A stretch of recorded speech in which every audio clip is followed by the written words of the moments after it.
Je crois que Dieu va nous amener en eau profonde. Amen. Nous sommes en Jean chapitre 6. Jean chapitre 6. Nous allons lire les 13 premiers versets. Les 13 premiers versets. Et je vais ajouter un principe sur le principe que le docteur Silas nous a donné. Je vais ajouter le principe de la vision, la loi de la vision. Vous y êtes? Jean chapitre 6. Je lis à partir du verset 1.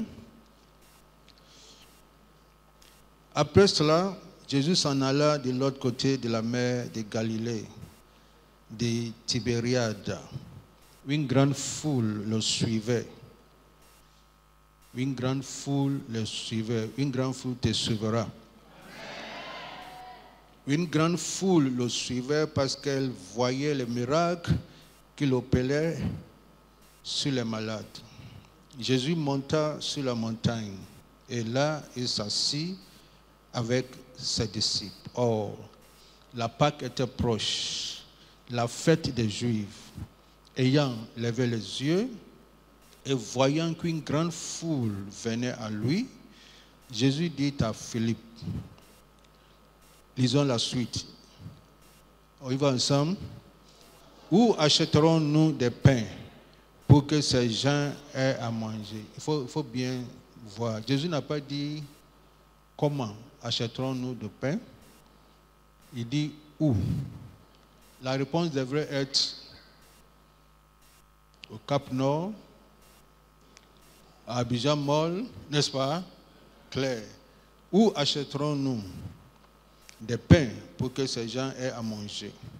Il disait cela pour l'éprouver, car il savait ce qu'il allait faire. Je crois que Dieu sait ce qu'il va faire pour toi. Dieu sait ce qu'il a prévu pour toi. Il savait ce qu'il allait faire. Philippe lui répondit, les pains qu'on aurait pour 200 deniers ne suffira pas pour que chacun en reçût un peu. Un des disciples, André, frère de Simon-Pierre, lui dit, il y a ici un jeune garçon qui a 5 pains d'orgue et 2 poissons. Mais, qu'est-ce que sera pour tant de gens?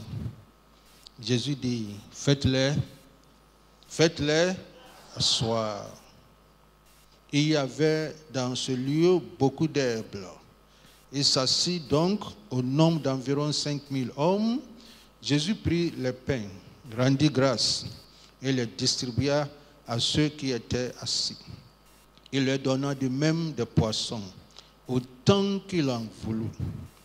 Lorsqu'il fut rassasié, il dit à ses disciples, ramassez les morceaux qui restent, afin que rien ne se perde, etc., etc.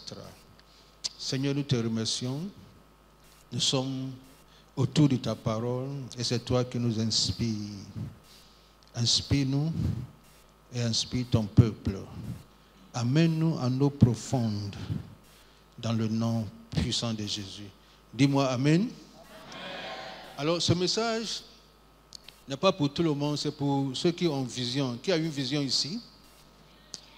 Ok, presque tout le monde a une vision. Et je vais bénir le nom de Bishop Amazou, un homme de grande vision. Amen. Et aussi sa femme et tous les pasteurs qui sont dans cette maison et nos pères qui sont là pour nous entretenir, pour nous amener en eau profonde.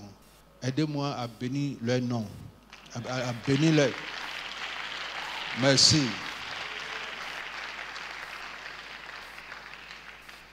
Et c'est vrai que Bishop a été présenté, mais nous sommes là aussi. Il faut aussi valoriser, n'est-ce pas, les hommes que Dieu nous a donnés. Et nous sommes là avec l'apôtre, avec le prophète. Je l'appelle un homme scientifique. Un homme scientifique. Je lui disais qu'il est le sous-prochain président de Cassis. Et le prophète Datro, Hervé. Aidez-moi à bénir Dieu pour sa vie. Amen. Tout le monde connaît ce passage-là. C'est un passage très très connu. Et la plupart d'entre nous, les pasteurs, ce sont des passages que tu as déjà prêchés. Alors qu'on entend du lire, tu te poses la question, mais il va dire quoi dans ce passage-là? Nous, on connaît ce passage-là. Mais le Saint-Esprit va nous amener quelque part. Si tu n'as pas une vision, au sortir d'ici, tu vas avoir une vision. Si tu as une vision, au sortir d'ici, je te rassure, cette vision sera confirmée dans ton esprit. Et tu auras la sûreté et l'assurance totale de la part du Seigneur, quelle que soit la taille de la vision, cette vision va se réaliser. Ce qui est intéressant dans la vision est que Dieu ne te donne pas une vision selon tes moyens, mais il te donne des moyens selon ta vision. Est-ce que mon français est clair? Je reprends, Dieu ne te donne jamais une vision selon tes moyens. Si tu as une vision que toi-même tu peux gérer par tes moyens, cette vision-là, je te rassure, ça ne vient pas de Dieu. On se communique? Je reprends. Si tu as une vision, ou bien si tu te dis que Dieu m'a donné une vision, mais j'ai des moyens à gérer cette vision-là, je te dis que cette vision-là, ça ne vient pas de Dieu. Dieu ne te donne pas une vision selon tes moyens, mais il te donne des moyens selon ta vision. Amen. Raison pour laquelle tu vas apprécier ce passage-là. Il s'agit d'un séminaire comme ça, et Jésus a organisé. Et à un moment donné, Jésus a vu que cette foule a besoin de pain.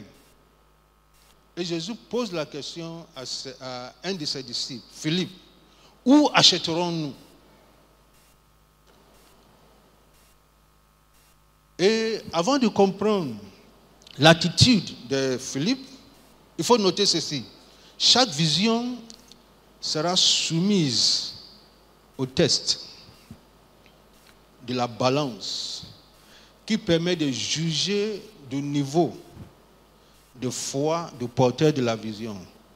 Chaque vision, ta vision sera soumise au test. Et c'est un test de la balance. Dis après moi la balance. Et j'appelle ça la balance prophétique. Dis la balance prophétique. Alors, sera soumis au test de la balance. Et ce test-là permet de juger le niveau de ta foi, de la foi du porteur de la vision. D'un côté de cette balance se trouve la faiblesse et l'incapacité du visionnaire. De l'autre côté de la balance se trouve la puissance infinie de Dieu. Regarde-moi. D'un côté de cette balance, d'un côté de la balance se trouve la faiblesse et l'incapacité du visionnaire. C'est comme si Dieu dit, construis-moi ça, quelque chose. Et tu sais que tu n'as rien. Alors, c'est ça qu'on appelle la balance. D'un côté se trouve ta faiblesse, de l'autre côté se trouve la puissance infinie de Dieu. D'un côté de la balance se trouvent les ressources infimes, des ressources limitées de visionnaires. Mais de l'autre côté se trouvent les richesses infinies de la grâce de Dieu. Voici la balance. Dis après moi la balance. Et j'appelle ça la balance prophétique. Il y a des limites infimes d'un côté, de l'autre côté, c'est la richesse infinie de la grâce de Dieu. Et suis-moi bien, Excellence, on peut aisément imaginer de quel côté penchera la balance de chaque visionnaire. Quand tu écoutes chaque visionnaire, la manière dont il parle, la manière dont il réfléchit, la manière même dont il marche, dont il prêche, on peut déterminer de quel côté de la balance il se trouve. Alors si je te pose la question, de quel côté de la balance se trouve Philippe? De quel côté de la balance se trouve Philippe? Il se trouve du côté gauche, du côté de la faiblesse et l'incapacité de l'homme. Il se trouve du côté, n'est-ce pas, des ressources limitées de l'homme. Et lui-même, il a dit, Seigneur, si je regarde la foule, 200 deniers ne suffira pas. Jésus pose la question, où achèterons-nous? La réponse devait être au marché d'Adjamé. N'est-ce pas? On ne parle pas de 200 deniers. Mais lui, là, il anticipe déjà où Jésus veut aller. Et il bloque Jésus en disant que dans la caisse, là, il n'y a que 200 deniers. C'est à cause de ça. Si tu veux faire quelque chose, il faut faire en fonction de ce que nous avons. C'est un bon trésorier. C'est un bon trésorier. Ou bien un bon comptable. Voici la formation qu'il a faite. Nous avons à notre disposition 200 deniers. Alors si tu veux faire quelque chose, il faut agir en fonction de ce que nous avons. Mais il a oublié ce que je viens de vous dire, que Dieu ne donne pas une vision en fonction de tes moyens, mais il te donne des moyens en fonction de ta vision. Alors voici une vision de nourrir cette foule. Mais Philippe, il compare 200 deniers à l'immense foule composée de 5000 hommes, sans compter les femmes et les enfants. Et il conclut facilement, les pains qu'on aurait pour 200 deniers ne suffira pas pour que chacun en reçût un peu. Ça veut dire que s'il était ici, il allait nous dire, on va faire une pause. Chacun n'a qu'à aller se débrouiller et à 15 heures on revient. Est-ce que vous voyez? À 15 heures on revient. Ça veut dire que chacun va aller se débrouiller, acheter ton pain. Mais Jésus dit, on doit les nourrir. André aussi intervient. Lui, il allait voir un petit garçon qui a son pain, ses 5 pains et ses 2 poissons. Je ne sais pas quel message il lui a donné. Il lui a dit, et il a pu manipuler l'enfant. Il a pris son repas que sa maman lui a donné. On ne sait pas à quelle heure ils vont finir leur évangélisation là. Tiens, quand tu as faim, tu vas manger. André a pris ça. André a envoyé à Jésus.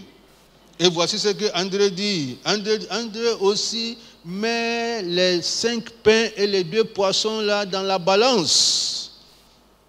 N'est-ce pas? Face à la foule. Et André dit, mais qu'est-ce que sera pour tant de gens? Voici André et Philippe. Ils ont la même foi, non? Ça veut dire qu'ils n'ont pas la foi. Et Jésus intervient. Quand il a donné le pain à Jésus, Jésus a pris le pain. Laisse-moi te poser la question. Est-ce que Jésus avait besoin de 5 pains pour opérer un miracle? Réponds-moi, pasteur. Pour Jésus, là, 5 pains, là, c'est beaucoup. Je dis, pour Jésus, là, 5 pains étaient beaucoup. Pour Philippe, c'était infime. Pour André, c'est infime. Pour Jésus, c'est beaucoup. En réalité, Jésus n'a pas besoin de 5 pains pour décanter et déclencher ce miracle-là. Il n'avait que besoin d'une tranche de pain. Une tranche de pain. Tu me regardes, ok, laisse-moi te convaincre. Est-ce que David avait besoin de 5 pierres? Parle-moi. Non, il a pris 5 pierres. Mais Dieu n'avait pas besoin de 5 pierres pour terrasser Goliath. Dieu n'avait que besoin d'une seule pierre. Et je ne sais pas pourquoi David a pris 5. Parce qu'il se disait, si je tape et ça ne marche pas, je vais taper, ça ne marche pas, on va voir. Mais il avait besoin simplement d'une pierre. Ça veut dire qu'un homme de vision, ce Ce dont Dieu a besoin, c'est ce que tu as. Pas ce dont tu as besoin. Ça veut dire que ce que tu as est plus important que ce dont tu as besoin. Mais malheureusement, les Africains, ils minimisent ce qu'ils ont et maintenant ils cherchent ce dont ils ont besoin. Lorsque Dieu te rencontre, il y a la première question que Dieu te pose. Qu'as-tu? N'est-ce pas? Qu'as-tu? Dans la main. Dieu n'a jamais demandé à personne qu'est-ce que tu n'as pas. Alors chaque visionnaire, tu as quelque chose. Chaque personne ici, tu as quelque chose. Et c'est ce que tu as là, c'est ça que Dieu a besoin. Parce que Dieu va faire quelque chose. C'est ce que Dieu va faire. Il ne faut pas oublier la balance. Il y a la faiblesse de l'homme, il y a la puissance de Dieu. Il y a l'incapacité de l'homme, il y a la puissance de Dieu. C'est ça. Mais laisse-moi te dire quelque chose. Il y a des endroits où Dieu a caché ses trésors. Nous les hommes, on cache nos trésors dans des endroits sûrs. Ma femme, par exemple, elle cache son argent dans des endroits sûrs, dans la maison, dans la chambre. Chaque fois que je découvre, elle change. Elle change l'endroit. À cause de la communauté du bien. Elle change l'endroit. Mais Dieu, voici les endroits où Dieu cache ses trésors. La Bible dit, c'est la gloire de Dieu de cacher les choses. Et c'est la gloire des rois de sonder ces choses-là. Il faut savoir, en tant que visionnaire, où Dieu cache ces choses. Où est-ce que Dieu a caché la résurrection?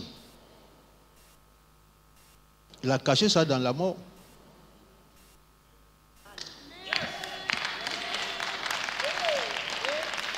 Il a caché ça dans la mort. À cause de ça, tu ne peux jamais expérimenter la résurrection sans la mort. Ou bien sans mourir, si tu veux. Où est-ce que Dieu a caché sa puissance? Réfléchis. Où est-ce que Dieu a caché sa puissance? Il a caché ça dans tes faiblesses. C'est ce que Philippe et André, ils n'ont pas compris. Dieu a caché sa puissance dans ta faiblesse. C'est à cause de ça l'apôtre Paul dit, sa puissance s'accomplit dans ma faiblesse. Et quand je suis faible, c'est alors que je suis fort. C'est à cause de ça, quand tu rencontres Dieu, il dit, qu'as-tu? Dis, j'ai la faiblesse. Dès que tu dis, j'ai la faiblesse, la Bible dit, ceux qui s'attendent à l'Éternel, ils renouvellent leur force.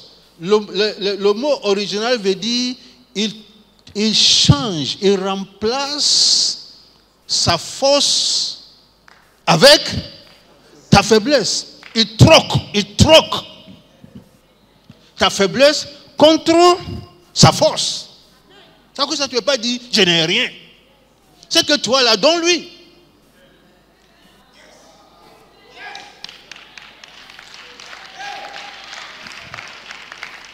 Où est-ce que Dieu a caché sa victoire? C'est dans tes luttes. C'est dans ton combat. Il a caché sa victoire. Alors tu dis que je suis dans le combat. C'est une bonne nouvelle. C'est une bonne nouvelle parce que c'est dans le combat là. Il a caché sa victoire. Il a caché sa victoire.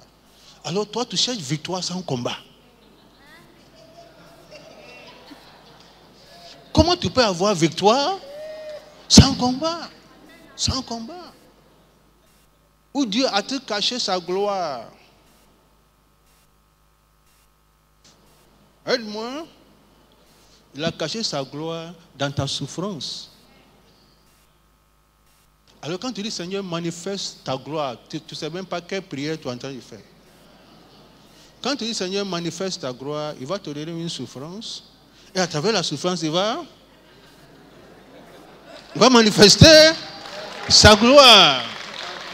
Alors, quelqu'un ici qui traverse un moment difficile, qui traverse la souffrance, ça veut dire qu'il ne faut pas voir la souffrance, mais il faut voir la gloire qui va émerger, qui va sortir.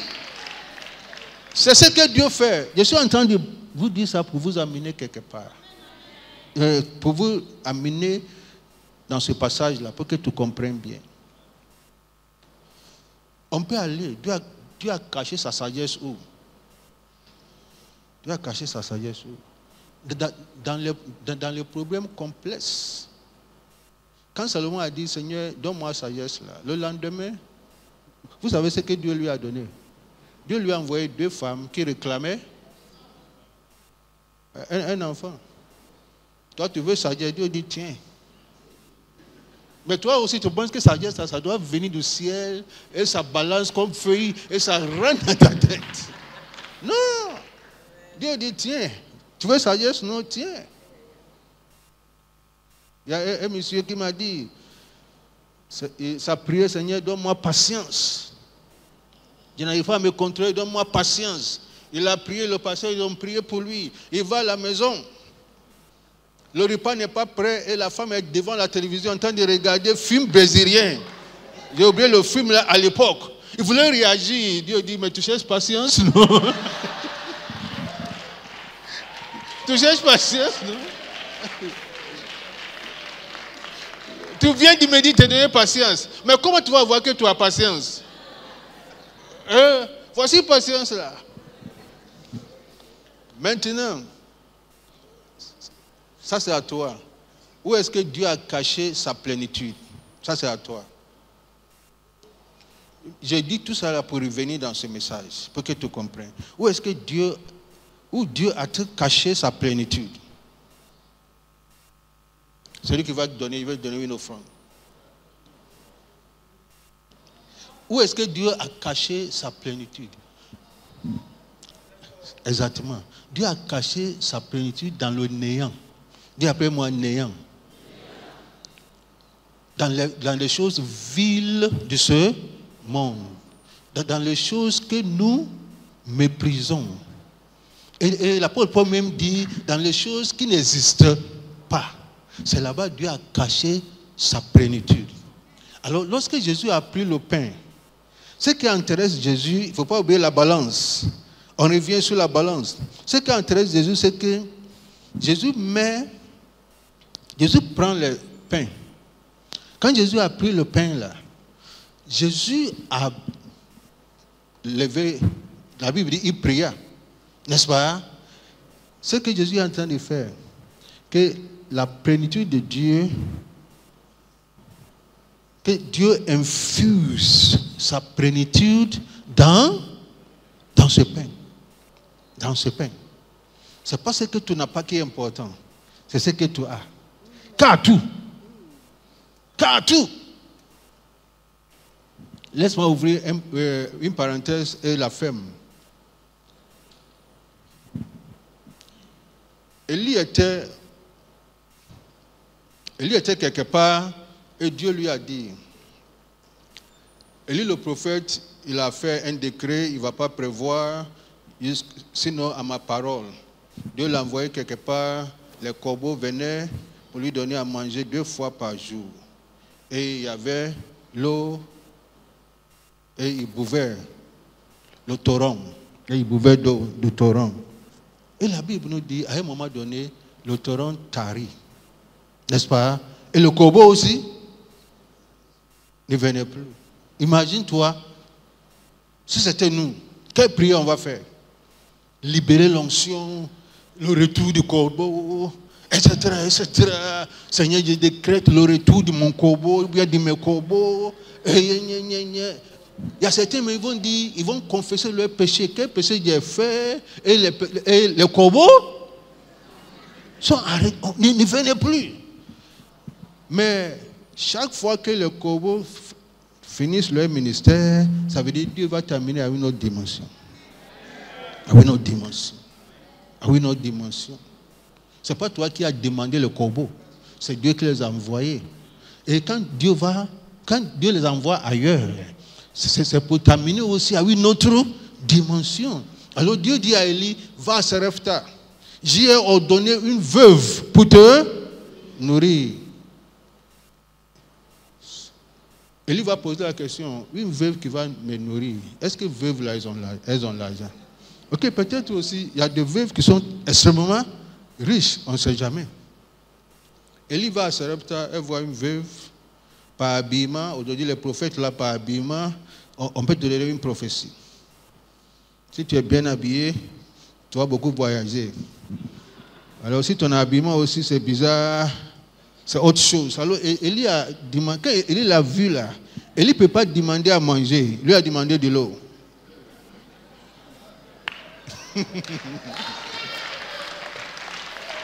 Et la dame là allait chercher l'eau. Quand elle partait, elle lui dit, non maman viens. Pardon, j'ai besoin de gâteaux, je viens de loin. Et la femme dit, écoute, mais toi tu ne sais pas ce qui se passe ici. Il y a un prophète là, qui a fait prophétie. Aujourd'hui les prophètes là, elle ne savait pas qu'elle était devant Élie. Qui a fait prophétie? Prophétie l'a dit qu'il ne va pas prévoir. Mon fils, c'est à cause de ça, nous tous on souffre ici là. Moi-même là, j'ai seulement une poignée de farine que moi et mon fils, nous allons manger à midi là. Dès qu'on finit de manger là, on va mourir. Hey! Maintenant, Élie se demande, est-ce que je suis au bon endroit? À la bonne adresse? À la bonne adresse? Mais Élie a compris. Tout le monde dit néant. Dieu a besoin de ton néant là pour infuser sa plénitude. Dieu a besoin de ton néant là pour infuser sa plénitude. Élie a compris. Élie a regardé à la dame. Il dit, c'est une bonne nouvelle. Dieu n'a pas besoin d'un sac de farine pour opérer un miracle. Il a besoin d'une poignée de farine. Et Élie a vu que je suis au bon endroit. La femme là, c'est un néant. C'est une ville. Ce qu'elle a aussi, ce sont les choses viles. Moi-même là, je n'ai rien. Dieu va opérer un miracle comme ça. Élie déclare, maman, fais ce qu'il te dit. Et je déclare, ainsi parle l'Éternel, la farine ne manquera point dans cette maison jusqu'à ce que la pluie vienne. Et Élie va rester dans cette maison avec la dame et son enfant. Poignée de farine, elle a préparé. Ça n'a pas changé de forme. Mais la plénitude est rentrée dedans. Que la plénitude de Dieu rentre dans ta bouche. Que la plénitude de Dieu rentre dans ta bouche. Que la plénitude de Dieu rentre dans tes affaires. Que ton ministère expérimente la plénitude de Dieu. Dis-moi Amen. Élie dit, ainsi parle l'Éternel, la farine ne manquera point dans cette maison et l'huile ne manquera point dans cette maison. Élie, la femme et son enfant, elle a préparé, ils ont mangé. Matin, le soir, elle a préparé, ils ont mangé. Le lendemain, elle prépare même chose. Ça dit que ça ne grandit pas, ça ne pousse pas. Même farine, poignée de farine, on mange, mais ça finira pas. On mange, ça ne finira pas. On mange, ça ne finira pas. Et je crois que la dame va aller chercher ses voisins. Dit qu'il y a un homme de Dieu qui est rentré dans ma maison ici, là. Il est venu avec une bénédiction. Et venez ici. On va commencer cellule, on va commencer église. Tout le monde va manger la même farine et la même farine ne manquera pas. Parce que la plénitude de Dieu est rentrée dans la farine. Dis-moi Amen. J'ai expérimenté ça lors du Covid, où tout était fermé. Je suis allé en Singapour pour un programme, je suis arrivé, ça n'a pas fait longtemps, il y avait Covid, il y avait un peu d'argent, je n'ai pas mis à la banque, j'ai gardé chez moi.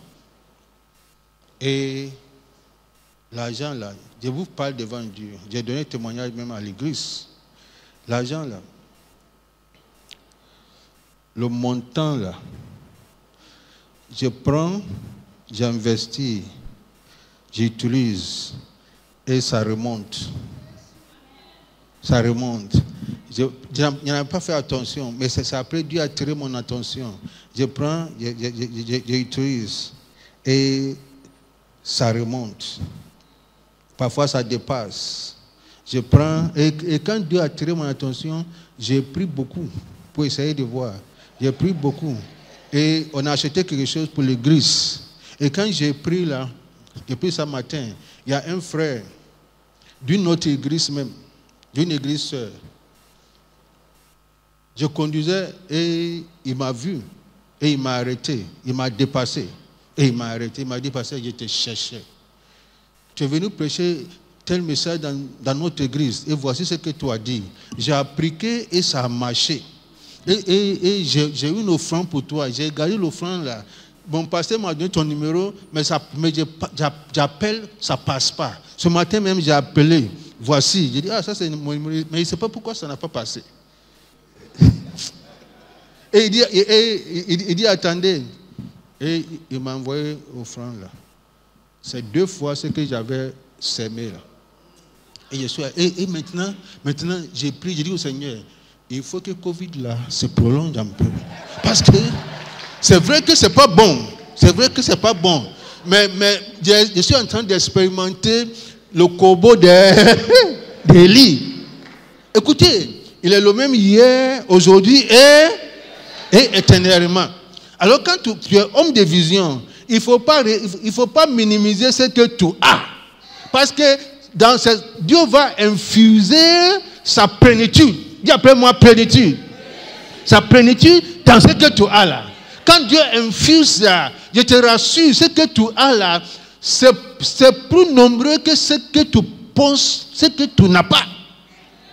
Élisée a dit à la veuve, son mari était prophète. Ça ne sera pas ton cas. Tu ne vas pas laisser héritage de dettes à tes enfants. Mais ce prophète-là, c'est ce qu'il a fait. On ne comprend pas. Il est mort, il est parti. Les créanciers sont venus. Il allait voir son bishop. Elle allait voir le bishop de son mari. Et elle lui a dit, mon mari, ton serviteur, est mort. Bra, bra, bra, bra, bra. Si c'était toi, tu allais dire à la dame, c'est pas grave, maman. Viens à l'église dimanche, on va faire offrande d'amour, on va te soutenir, ton mari était bien, il était bien, on va pas te laisser. Élisée lui a dit, qu'est-ce que tu as à la maison? Qu'est-ce que tu as à la maison? Dieu a demandé à Moïse, qu'as-tu dans ta main? Ce que Moïse avait là, ce bâton de berger. Dieu dit, c'est beaucoup même. C'est beaucoup. Ce que toi tu penses que c'est insignifiant là, Dieu dit, c'est beaucoup. C'est beaucoup. Dieu dit, c'est beaucoup. J'ai besoin de ça. Avec ça là, je vais faire des merveilles. Si Moïse avait autre chose, Dieu allait utiliser ça. Élisée dit à la femme, c'est beaucoup ce que tu as. Elle dit, je n'ai rien, bra, bra, bra. Ça, c'est cette femme-là, c'est une vraie africaine. Je n'ai rien, mon mari ne m'a rien laissé, etc.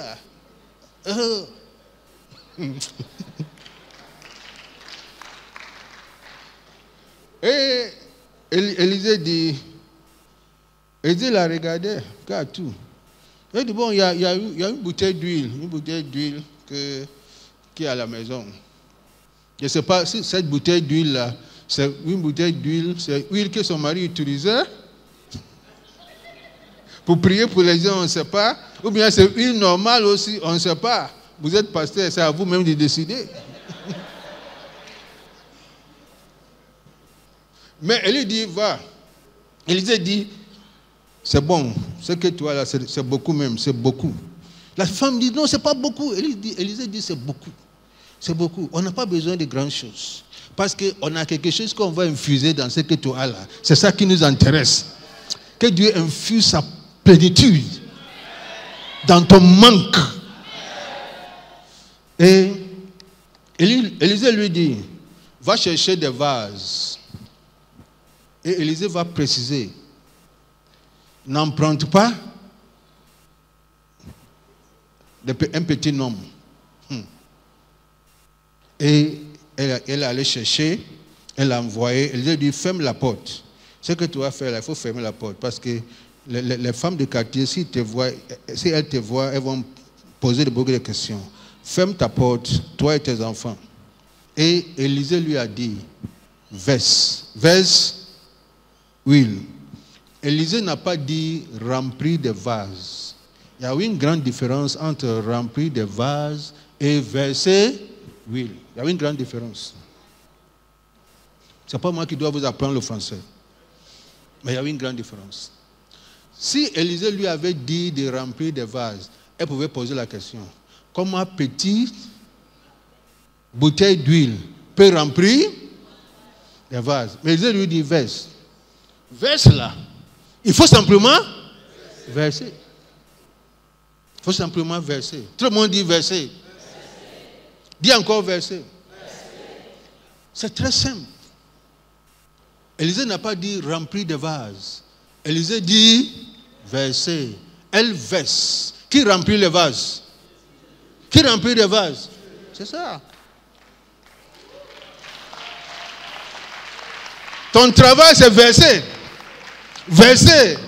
Verse la parole. Dieu va remplir les vases. Verse, Dieu va remplir. Je verse, Dieu remplit. Je verse, mais maintenant, aujourd'hui, nous-mêmes, on veut remplir. Au lieu de verser. C'est ça le problème, là. C'est Dieu qui remplit. C'est Dieu qui fait croître. Moi, je sème, et l'autre arrose, et Dieu fait croître. Mais aujourd'hui, nous-mêmes, là, on veut faire croître. Dieu dit, verser. Alors, elle est allée chercher huile. Imagine-toi, elle sait que huile, là, ça ne peut pas remplir les vases. Dieu merci, le prophète n'a pas dit remplir. Le prophète dit verser. Premier vase. Ici, il faut un peu, je ne sais pas si c'est la foi ou bien, je ne sais pas. On va dire, hey, le prophète, là, il nous fatigue, le prophète d'aujourd'hui. Toi-même, tu sais que, bon, on va faire comme il a dit de faire. Son fils dit, maman, fais d'abord. Fais d'abord. Maintenant, elle prend Katabayanda, Bashoyanda, et elle verse. À sa grande surprise, Dieu remplit. Deuxième, à sa grande surprise, Dieu remplit. Mais tiens-toi bien. La bouteille là, elle verse. La bouteille d'huile là est au même niveau. Même niveau. Tout le monde dit la plénitude. Où est-ce que Dieu a caché sa plénitude? C'est dans le néant. C'est dans le néant. C'est dans les choses viles de ce monde. C'est dans les choses qu'on méprise. C'est à cause de ça que Jésus n'a pas méprisé le pain. Philippe a méprisé. André a méprisé. Parce que pour eux, pour nourrir 5000 hommes sans compter femmes et enfants, je ne sais pas combien de pain il faut. Et elle verse. Elle verse encore. Et la Bible dit, lorsque tous les vases étaient remplis, huile. Pourquoi huile s'est arrêté? Pas parce qu'il n'y a plus de vases. S'il y avait vase, elle allait remplir. Cette femme-là, elle est africaine. C'est dit africain, c'est entre nous. Mais elle n'a pas l'esprit de Djoura. Si elle avait l'esprit de Djoura, attends. Si elle avait l'esprit de Djoura, tu as essayé une, ça a marché. 2 vases, ça a marché. 3 vases, ça a marché. Admettons qu'on avait 20 vases. Et maintenant, 10 vases sont remplis. Si elle avait l'esprit de Djoura, elle allait dire à ses enfants-là, écoute, allez chercher encore des vases. Parce que maintenant, ça marche. Maintenant, ça marche. Moi, ce que je vais faire, je vais verser un peu, jusqu'à ce que vous veniez avec des vases. Mais femme pauvre, femme pauvre, ça même là, c'est un miracle. Tu sais, elle a limité Dieu. Le prophète lui a dit, n'emprunte pas peu. N'emprunte pas peu. N'emprunte pas petite quantité. Parce que rien sur cette terre ne peut accommoder la plénitude de Dieu. Cher pasteur, ma prière pour toi, c'est que Dieu te communique sa plénitude dans ton ministère. Homme d'affaires, la plénitude dans tes affaires. La plénitude dans ta poche. Mets la main dans ta poche et crie la plénitude de Dieu. Quand la plénitude de Dieu touche la poche ne sera jamais vide. La plénitude de Dieu touche tes affaires. La plénitude de Dieu. Est-ce qu'on peut encore crier plénitude de Dieu? C'est ce qu'un homme de vision doit comprendre. Un homme de vision, ce que tu as là, Dieu valorise ça. Dieu a besoin de ça. On revient sur Jésus. On allait quelque part pour que tu comprennes. Pour que tu comprennes. On revient sur Jésus. La femme là n'avait pas besoin de bidons d'huile pour que Dieu déclenche le miracle. On revient sur Jésus. Il prend les 5 pains. C'est beaucoup pour lui. Il regarde la foule. La foule est peu par rapport à ce que Dieu va faire. Et Jésus dit aux disciples là, faites-les asseoir. Faites-le asseoir. Il lève le pain vers son Père. Il prie. Quand il a fini de prier, il a donné à ses disciples. La Bible dit, il rompt le pain et il donne à ses disciples. Et il leur dit de partager, de distribuer. Et lui, il est là en train de les regarder. Il a montré au Père. Le Père a infusé la plénitude. C'est fini. C'est cela dont nous avons besoin. Excellence. Il dit, c'est cela dont nous avons besoin. Que Dieu infuse sa plénitude dans ce que tu as. Tu ne vas jamais dire que ce n'est pas assez.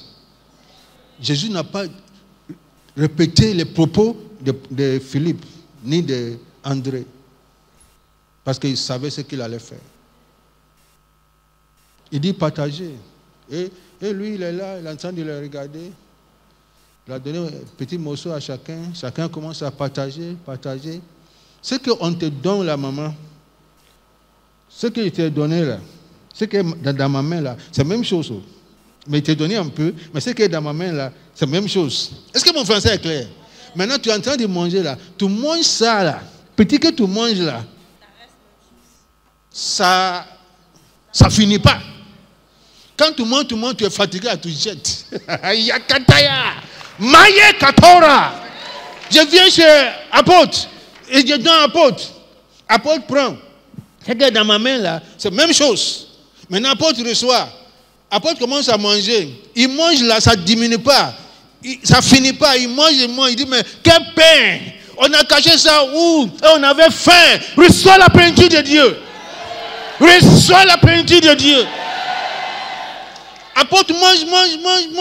Il est rassasié, il est fatigué. Il veut donner à son voisin. Son voisin aussi, il ne sait pas ce qu'il doit faire avec pour lui là. Il voit son voisin aussi cache un peu en bas.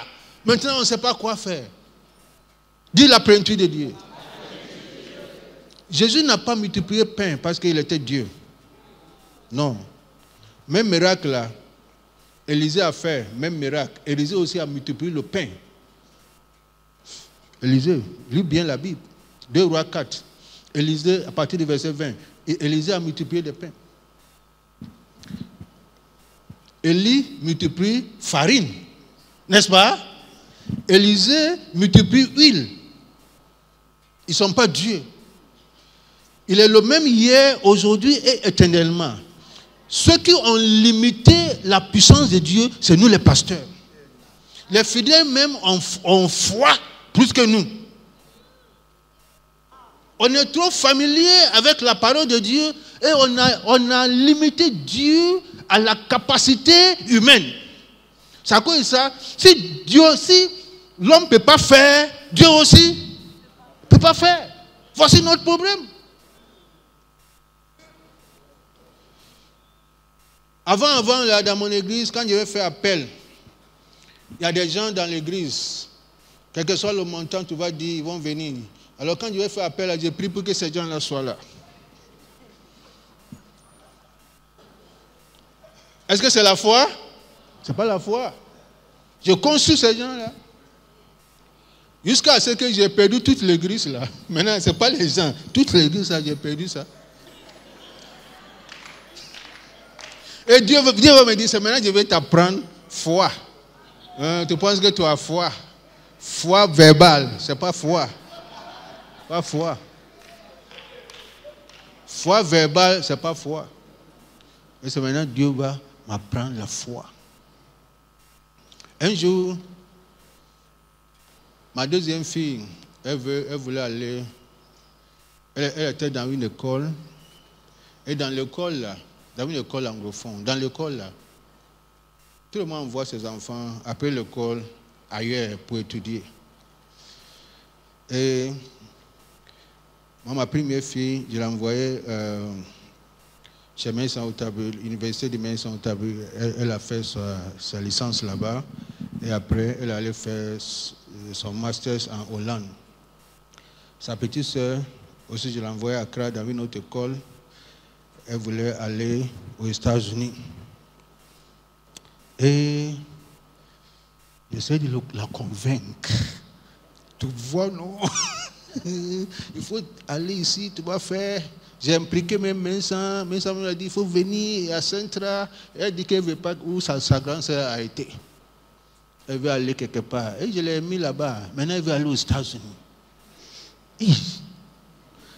Lui, elle a la foi dans son père. Son père aussi n'a pas la foi dans son père. C'est le problème. Elle a la foi dans son père. Son père, même là, en qui on a foi, là aussi n'a pas foi dans son père. Et un jour, elle priait. Sa prière m'a bouleversé. Elle était dans sa chambre à genoux. Seigneur, donne foi à Daddy.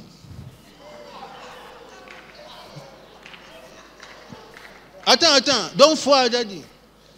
Elle prêche foi, mais elle n'a pas foi. Hey!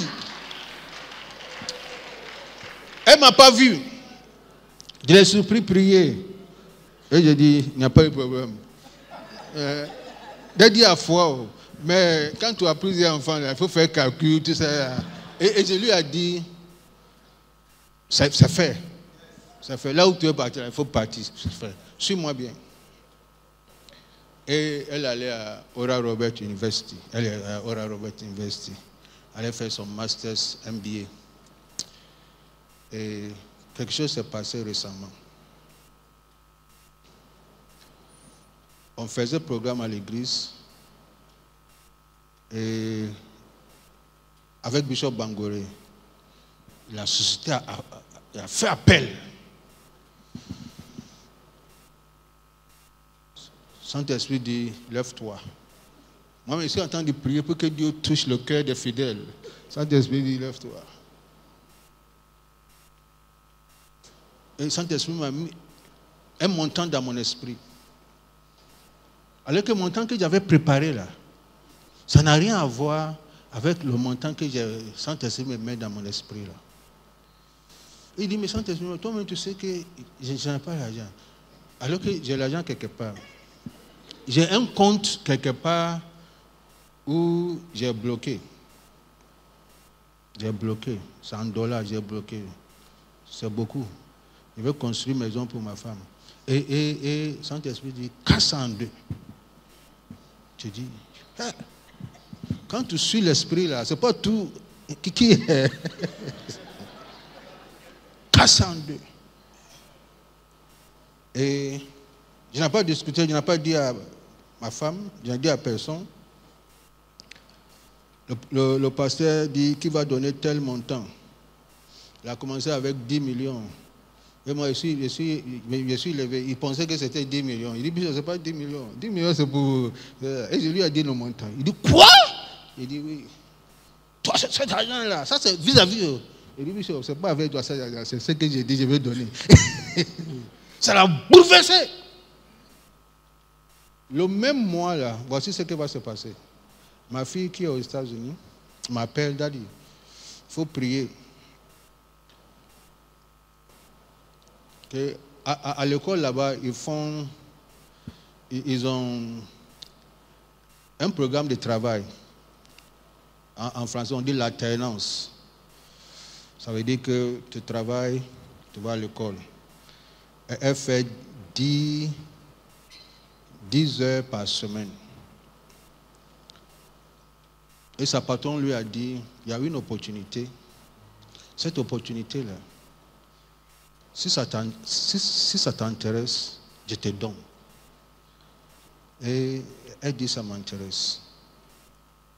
Et après, elle est allée sur Internet, elle a lu. Quand elle a lu, là, elle n'est pas qualifiée. Parce que la personne ne doit pas être un étudiant ou une étudiante internationale. La personne doit être américaine. Ça, c'est un. Et aussi, ce n'est pas dans son domaine où elle est en train d'étudier. Elle allait voir la patronne. Elle dit, ah, j'ai regardé. Et la patronne dit, je t'ai posé la question, ça t'intéresse? Elle dit oui. Elle dit, ok, laisse tomber. C'est une école chrétienne, Oral Roberts University. Alors la patronne dit, mais tu es une femme de foi, non? Il dit oui. Ok. Elle allait voir son conseiller. Et le conseiller lui a dit, non. Tu n'es pas qualifié, ça peut te créer des problèmes. C'est à cause de ça. Et elle est retournée chez sa patronne pour lui dire ce que son conseiller a dit. Sa patronne lui a posé la même question. Je t'ai posé la question. Are you interested? Ça t'intéresse? Elle dit oui. Il faut laisser ça là. Eux, ils ne marchent pas dans la foi, ils sont dans les calculs. Nous, on est dans la foi. Alors, elle m'appelle de prier et je lui ai dit, c'est déjà fait. Alors, elle allait faire l'interview. L'interview, là, son conseiller était là. Son patron actuel était là. Ça dit, son patron là, était là. Son futur patron était là avec des personnes mélangées. Il y a des blancs, il y a tout. Elle allait faire l'interview. Quand elle a fini l'interview, le responsable du panel, c'est un blanc. Elle lui a dit, est-ce que ça t'intéresse d'avoir nationalité américaine?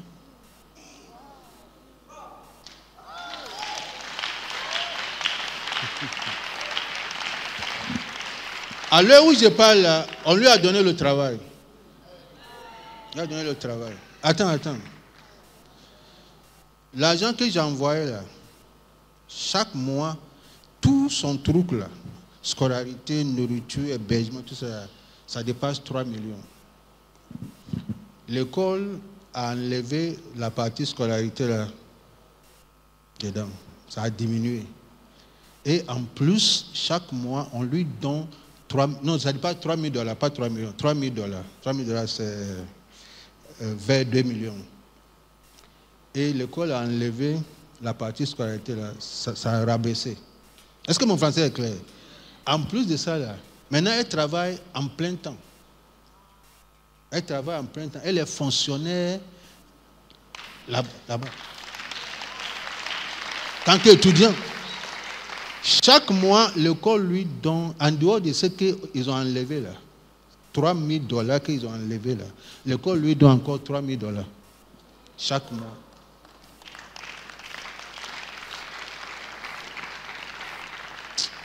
Je lui ai dit que ta prière là, c'est une bonne prière. Un jour, écoutez, j'étais avec elle. Et elle m'a donné offrande. J'ai dit, mais c'est moi qui dois te donner l'argent. Moi, j'ai payé tout. Il faut laisser ça. Mais toi, tu payes en tant que père. Moi, je te donne offrande en tant que mon pasteur.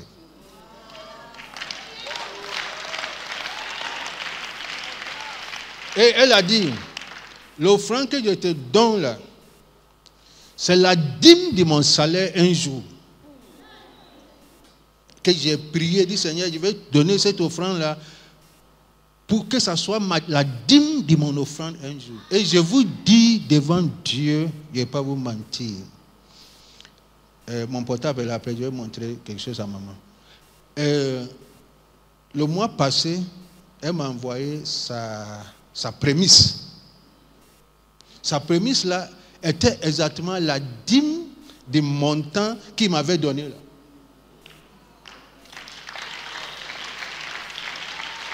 Tout le monde dit la plénitude. Et elle m'a dit, si je savais, j'ai doublé ça. Et je lui ai dit que c'est pas tard. C'est pas tard. Tu peux encore doubler ça. Nous servons un Dieu qui est une réalité présente.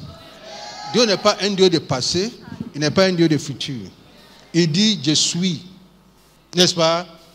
Il n'a jamais dit j'étais ou je serai. Il dit je suis. Marthe a dit, je suis en train de finir. Je clôturer sur le passage des gens. Mais écoute-moi, Marc a dit, face à la mort de Lazare, Jésus dit, ton frère ressuscitera. Marc dit, je sais. Tu m'as enseigné qu'au dernier jour, là, les morts seront ressuscités. Alors je sais que mon frère ressuscitera. Jésus lui a posé la question, le dernier jour, là, qui va ressusciter ton frère? C'est moi, non? Et c'est moi encore qui suis devant toi. Et toi, tu es en train de regarder le dernier jour. Je suis la résurrection et la vie. Et la vie. Pourquoi je suis devant toi ici? Et maintenant, tu regardes le dernier jour. Dieu n'est pas un Dieu de passé, ni un Dieu de futur. Il est une réalité présente. Il est le je suis. Il n'est pas j'étais ou je serai. Il est maintenant le même hier, aujourd'hui et éternellement. Je suis en train de t'aider. Attends, je suis en train de t'aider à transiter de la balance de la faiblesse humaine à l'autre côté de la balance, la puissance de Dieu. Les richesses, les ressources infimes de l'autre côté de la balance qui est la richesse infinie de la grâce de Dieu. Ça existe. Ça là, on voit. Les ressources limitées là, on voit. C'est 2 pains. C'est 5 pains, 2 poissons. C'est 200 deniers, on voit. Mais ici là, on voit aussi. Mais pas avec les yeux physiques. On voit. Ça existe. C'est palpable, c'est tangible. Mais les chrétiens, surtout les pasteurs maintenant, on est collés à la vue. Alors que le juste vivra par la foi. Et pour le juste là, c'est pas par la vue, mais par la foi. Maintenant, où est la foi?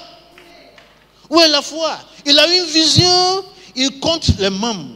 Quand il compte les membres, il est obligé de redresser la vision là, à la taille des membres. Alors que Dieu ne te donne pas la vision à la taille des membres. Dieu ne te donne pas la vision à la taille des membres. Peut-être même la taille des membres, là, c'est ça, Dieu appelle néant. Il va produire un miracle.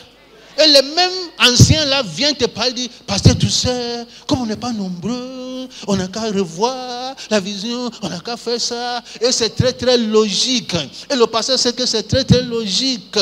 Jusqu'à, le pasteur dit, vous avez raison. Vous avez raison. Dès que tu dis, ils ont raison là. Le premier dommage là, c'est contre eux. Leur bénédiction là, tu bloques leur bénédiction. Parce que c'est eux là qui sont des néants. C'est dans le néant là, Dieu va produire des miracles. Et toi, tu acceptes pour bloquer leur propre bénédiction. Et ils sont là. Alors que Dieu a besoin de néant.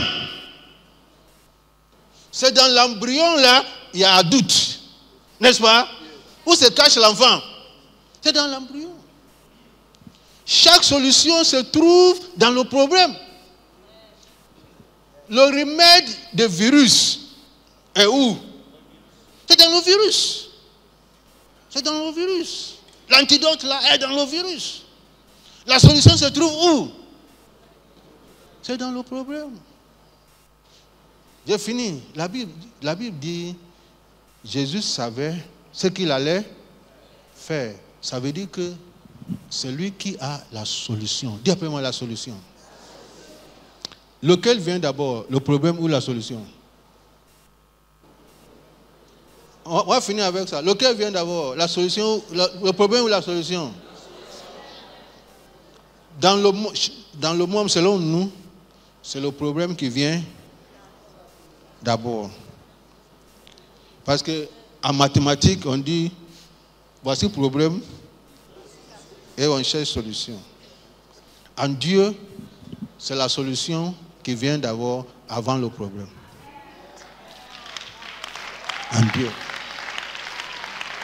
C'est à cause de ça la Bible dit, il savait ce qu'il allait faire.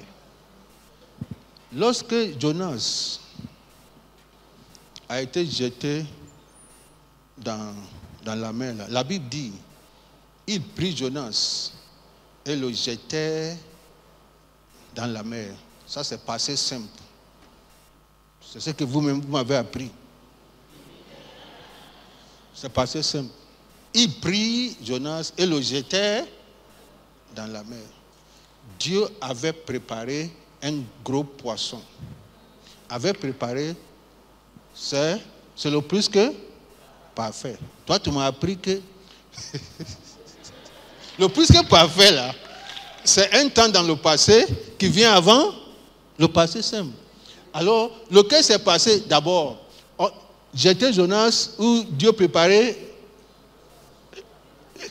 Lequel? Dieu avait préparé le poisson d'abord avant qu'il ne jette Jonas. Mais pour nous là, voici l'image. On a jeté Jonas. Boum! Maintenant, le Saint-Esprit dit au Seigneur, regarde. Dieu dit, comment on va faire? Comment on va faire? Ok. Holy Ghost. Rapide. Chut. Non. Avant qu'il ne jette Jonas, Dieu avait déjà préparé le poisson.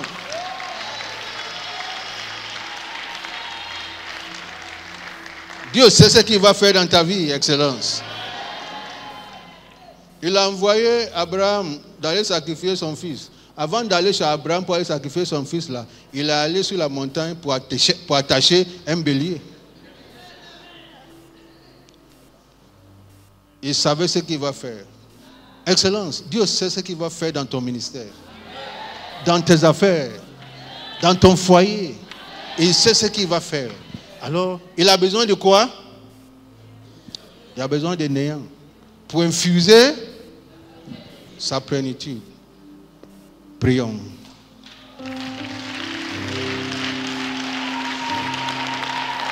Pour infuser sa plénitude.